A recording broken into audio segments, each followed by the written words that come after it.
नमस्कार, अपन समाचारमा स्वागत छ। सुरु गरौं दुर्घटनाबाट। मोरङको कानेपोखरी गाउँपालिकामा कन्टेनर ट्रक र टाटा सुमो ठोकिँदा 2 जनाको ज्यान गएको छ।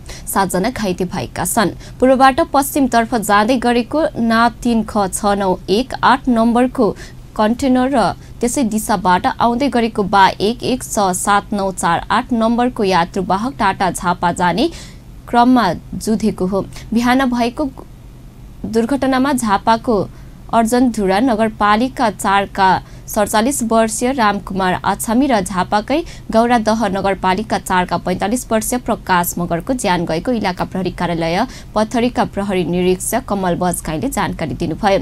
सोमो सवार आछामीको घटनास्थलमै र मगरको उपचारको लागि विराटनगरतर्फ ल्याउने क्रममा बीच बाटोमै ज्यान गएको हो। दुर्घटनामा गौरादह 4 की 55 वर्षीय दुर्गा मगर, 38 वर्षीय बबिता मगर, 14 वर्षीय प्रविका मगर, 35 वर्षीय योगेश न्युपाने र काभ्रेको भूमुटार नगरपालिका 8 का 27 वर्षीय रमेश तामाङ सुमो चालक झापा दमक 2 का 37 वर्षीय कुल बहादुर रेग्मी घाइते भएका छन्। घाइते मध्ये दुर्गा र प्रविकाको अवस्था गम्भीर रहेको प्रहरीले जनाएको छ। घाइते सबैको विराटनगर स्थित न्युरो अस्पतालमा उपचार भइरहेको प्रहरीले जनाएको छ। भोजपुरको आमचो गाउँपालिकामा ट्र्याक्टर दुर्घटना हुँदा 1 जनाको ज्यान गएको छ। दुर्घटनामा परि आमचो गाउँपालिका 4 बलक खाका 25 वर्षीय चालक बबिन्द्र राईको ज्यान गएको हो। त्यस्तै दुर्घटनामा परि 2 जना घाइते भएका छन्। घाइते हुनेमा महोत्तरी जिल्ला घर भएका सहचालक 40 वर्षीय हरि खत्री र आमचो गाउँपालिका 1 बस्ने शंकर कार्की रहेको जिल्ला प्रहरी कार्यालय भोजपुरले जनाएको छ। कार्कीको अवस्था गम्भीर काले थप उपचारका लागि बीपी कोइराला स्वास्थ्य विज्ञान प्रतिष्ठान धरान लगिएको प्रहरीले जनाएको छ। रानीबासबाट मंगलातर्फ आउँदै गरेको ना 59432 नम्बरको ट्र्याक्टर अनियन्त्रित भई दुमानाको कामीडाँडा भन्ने स्थानमा सडकबाट झण्डै 800 मिटर तल झरेको प्रहरीले जनाएको छ। घटनाको बारेमा थप अनुसन्धान भइरहेको प्रहरीले जनाएको छ। राष्ट्रिय सभा सदस्यहरूले बढी शुल्क लिने मेडिकल कलेजलाई कारबाही गर्न, विभिन्न स्थानका निर्माणाधीन सडक मर्मतको काम समयमै सम्पन्न गर्न तथा किसानलाई दिने अनुदानलाई सहज बनाउने लगायतका विषयमा सम्बन्धित निकायको ध्यानकर्षण गराएका छन्। राष्ट्रिय सभाको शुक्रबार बसेको बैठकले विशेष समयमा बोल्दै सदस्यहरूले विभिन्न विषयमा सरकारको ध्यानकर्षण गराएका हुन्। रमेश जङ रायमाझीले बीपी राजमार्ग अन्तर्गत धुलीखेलदेखि बर्दिवाससम्मको 160 किलोमिटर र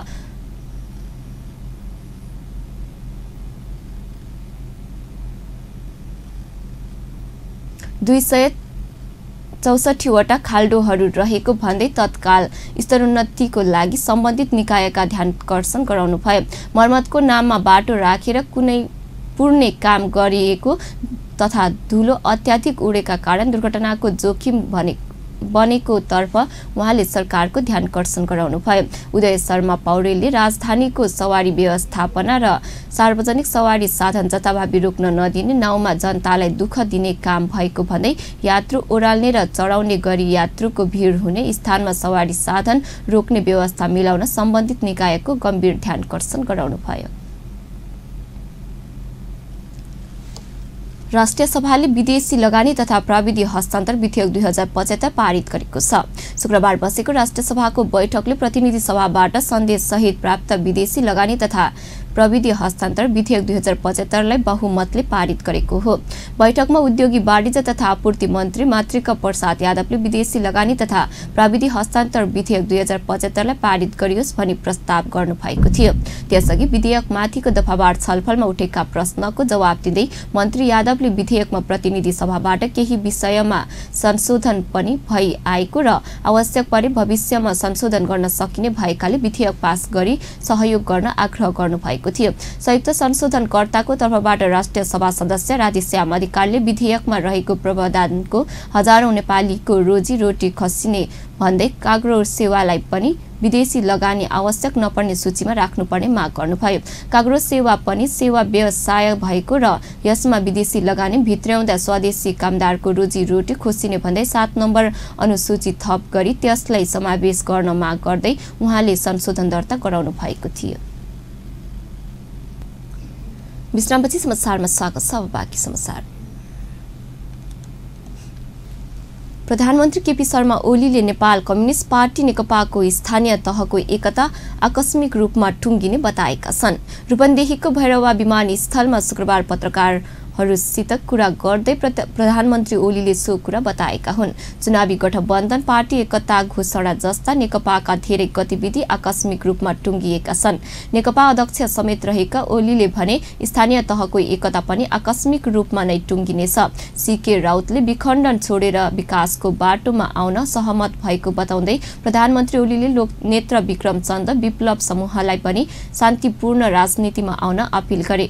भैरवा स्थित गौतम बुद्ध अन्तर्राष्ट्रिय विमानस्थल एयर रुट मिलाउन भारतीय पक्षसँग छलफल भइरहेको जानकारी पनि दिनुभयो। प्रधानमन्त्री ओलीले निर्माणाधीन विमानस्थलको निरीक्षण गर्दै काम छिटो सक्न निर्देशन समेत दिएका छन्। उपप्रधानमन्त्री एवं रक्षा मन्त्री ईश्वर पोखरेलले मुलुकलाई समृद्ध बनाउने अभियानमा केन्द्रित हुन सबैलाई आह्वान गर्नुभएको छ।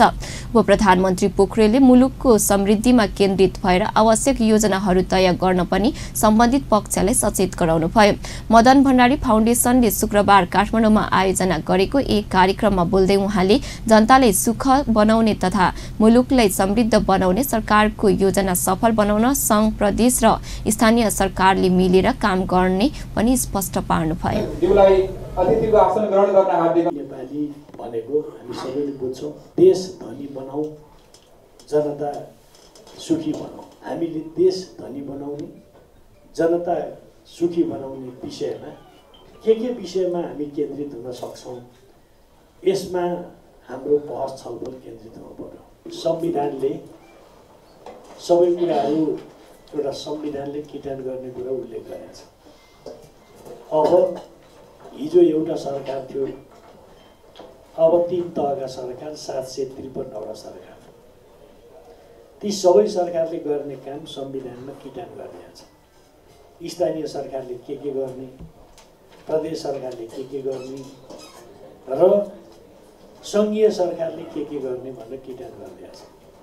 ती सरकारले गर्ने काम किटान गरेको छ र कस्ता काम चाहिँ सङ्घीय सरकारले गर्छ, कस्ता काम प्रदेश सरकारले, कस्ता काम स्थानीय सरकारले गर्छ भने किटान गरिसकेपछि अब हामीले स्वाभाविक छ संविधानको त्यो व्यवस्था अनुरूप अगाडि बढ्नुपर्छ।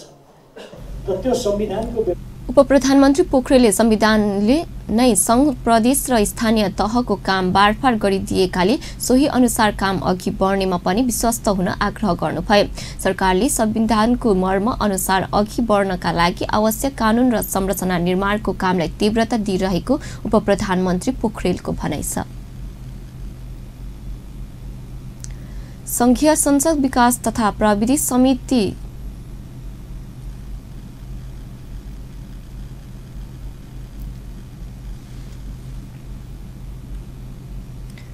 प्रतिनिधि सभाका सांसदहरूले मुलुककी संहिता सम्बन्धी केही नेपाल कानूनलाई संशोधन गर्न बनेको विधेयकका केही दफा संविधानको मर्म र भावना विपरीत हुने गरी आएको उल्लेख गर्दै तत्काल सच्याउन सरकारसँग माग गरेका छन्।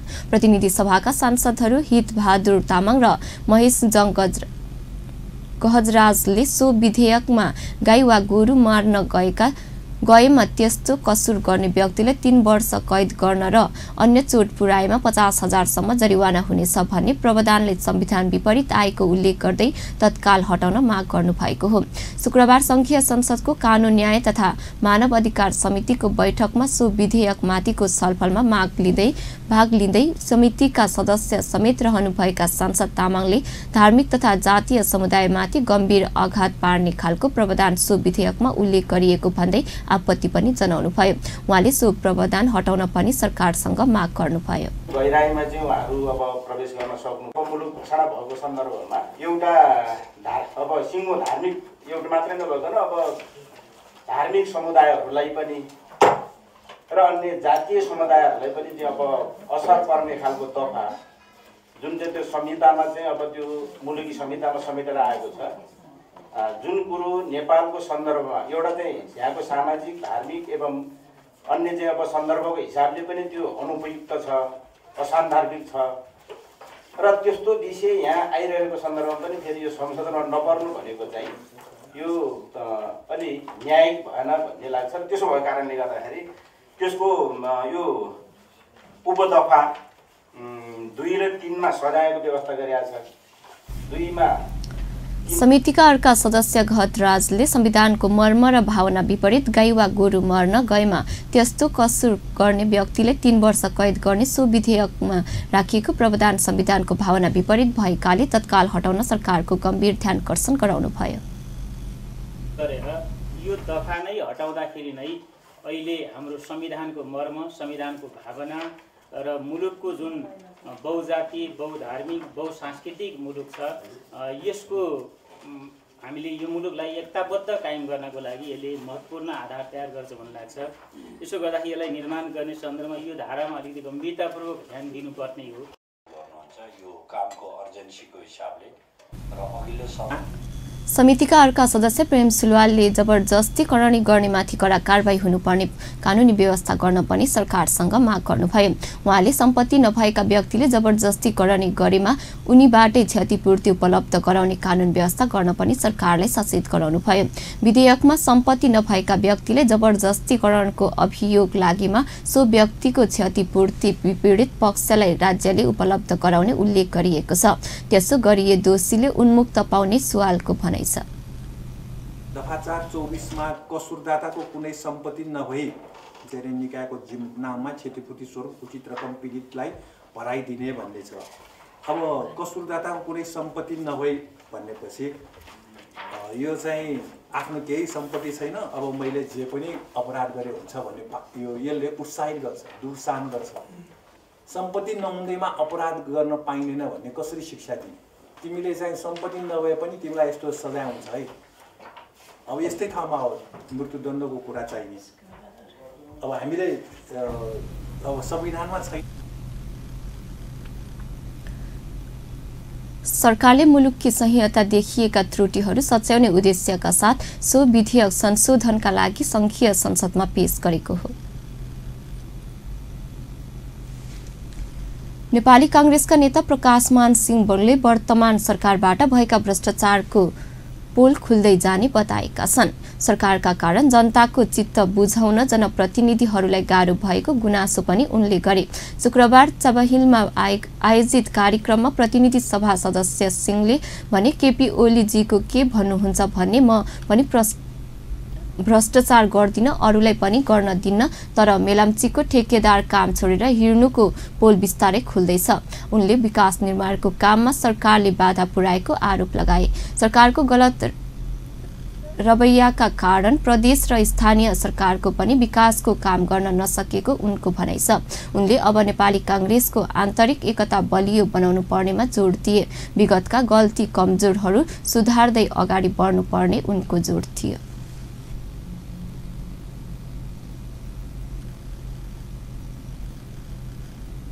नेपाली कांग्रेसका युवा नेता गगन थापाले पार्टीका महामन्त्री शशाङ्क कोइरालाले संघीयता र गणतन्त्रको विषयमा जनमत संग्रहमा जान सकिने अभिव्यक्त दिएकोमा आपत्ति जनाउनु भएको छ।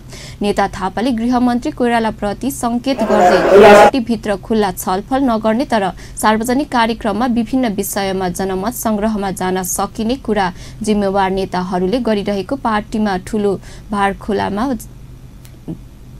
जाकिने चेतावनी पनि दिनुभयो। उहाँले नेताहरूलाई पार्टी भार खालको जाने र नेता कार्यकर्ता आफै अलमलमा पार्ने खालको अभिव्यक्त नदिन पनि आग्रह गर्नुभयो।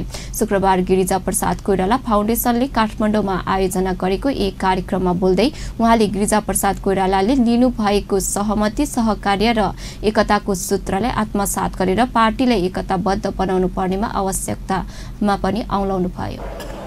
हामीलाई ठुलो भडखालोमा लिएर जान्छ, अलमलमा लिएर जान्छ। यो नगरौँ।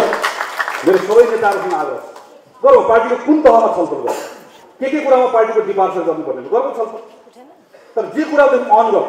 एकातिर डकुमेन्टमा लेख्ने माथि सुरुवात कहाँबाट गर्ने भने यो ऐतिहासिक संविधान बनेकोमा गौरव गर्छौँ भनेर सुरु गर्ने, अनि तलपट्टि गएर तर के लेख्यौँ के लेखौँ भनेर भन्दा त अस्ति सभापतिले भने जस्तो हुन्छ। यो सम्झौताको विरोध गर्छु, पढ्नु चाहिँ पढेको छैन भने जस्तो हुन्छ। त्यो नगर मेरो विनम्रतापूर्वक आग्रह। त्यसैले म मेरो आफ्नो भनाइहरू टुङ्गोमा राख्न चाहन्छु। पार्टीभित्र एकता, सहकार्य, सहमति हुने कुराको नारा थियो। त्यो पार्टी कार्यक्रममा बोल्दै अर्का कांग्रेस नेता शेखर कोइरालाले सरकारले संघीयता समाप्त पार्ने काम गरिरहेको आरोप लगाउनुभयो। उहाँले प्रधानमन्त्री केपी शर्मा ओली सर्वसत्तातर्फ उन्मुख रहेको उल्लेख गर्दै सचेत रहन पनि पार्टीका नेता कार्यकर्तालाई आग्रह गर्नुभयो। काम लागेन भएन हुँदैन भने लोकतन्त्रमा मात्रै संघीयता हुन सक्छ। लोकतान्त्रिक पार्टीको नेपाली कांग्रेस मात्रै हो र संघीयतालाई सफल बनाउने जिम्मेवारी पनि हाम्रो मात्रै हो भन्ने कुरा पनि म तपाईहरुको माझमा राख्छु। अहिले त सिडिओलाई अहिलेको विधेयक आउँदैछ। कांग्रेस नेता कोइरालाले सरकारले भ्रष्टाचार नियन्त्रण गर्न नसकेको भन्दै आक्रोश पनि व्यक्त गर्नुभयो। उहाँले नेपालको संघीय लोकतान्त्रिक गणतन्त्र स्थापनाका लागि गिरिजाप्रसाद कोइरालाले खेल्नु भएको असाधारण भूमिकाको पनि चर्चा गर्नुभएको थियो। विश्रामपछि फेरि समाचारमा स्वागत छ। अब बाँकी समाचार। राष्ट्रिय मानव अधिकार आयोगले छौपडी जस्ता कुप्रथाको अन्त्य गर्न संघ, प्रदेश र स्थानीय तहको सरकारलाई मिलेर काम गर्न आग्रह गरेको छ। राष्ट्रिय मानव अधिकार आयोगका अध्यक्ष अनुपम राज शर्माले स्थानीय सरकारले आवश्यक चासो दिएर छौपडी जस्ता महिलाहरूको मानव अधिकार हननको घटना कमी आउन ढिलाइ नहुने पनि स्पष्ट पार्नुभयो। शुक्रबार ललितपुरमा एक कार्यक्रमका बीच छौपडी सम्बन्धी राष्ट्रिय जाँचबुझ कार्यक्रमको प्रतिवेदन सार्वजनिक गर्दै उहाँले जनचेतनाको माध्यमबाट छौपडी जस्ता कुप्रथाको अन्त्य गर्न सरकारले विशेष कार्यक्रम नै सञ्चालन गर्नुपर्ने आवश्यकता पनि औलाउनुभयो। छौपडीले महिला को ज्यानै जान थालेपछि आयोगले सो सम्बन्धमा जनचेतनामूलक कार्यक्रम समेत सञ्चालन गर्दै आएको अध्यक्ष शर्माको भनाइ छ। मात्रै गर्दैन पनि हुँदैन। अघि एउटा मनोविकारको कुरा गर्नुभयो, त्यसै पनि सरकार पनि चाहिन्छ। अहिले त एउटा गोल्डन अपर्च्युनिटी छ। यो 3 तह छ सरकार, स्थानीय निकाय, स्थानीय प्रदेश निकाय। योसँग समन्वय गरेर किन भन्दाखेरि लोकल बडिजलाई जति लोकल बडिजलाई आफ्नो एरियाको मान्छेको सामाजिक स्तर, मानसिकता सबै ज्ञान हुन्छ। त्यस कारण लोकल बडिजलाई इन्भल्भ गर्यो भने सायद यो अगाडि बढ्न पनि सक्छ। राष्ट्रिय मानव अधिकार आयोगले टिप्पणी होस् भनेर यो आश ताकि हामीले हेर्न नसकेको केही पाटो होस्। अध्यक्ष शर्माले छौपडी जस्ता कुप्रथाको अन्त्यका लागि सरकारले चासो दिएर अभियान सञ्चालन गर्न नसकेको भन्दै असन्तुष्ट पनि व्यक्त गर्नुभयो। उहाँले सो कुप्रथा अन्त्यका लागि पीडित पक्षलाई पनि जागरुक बनाउन सचेत गराउनुभयो। हवस् त अहिलेलाई समाचार यति नै। पल पल खबर तेज नजर अपन टेलिभिजन हेर्दै गर्नुहोला। नमस्कार।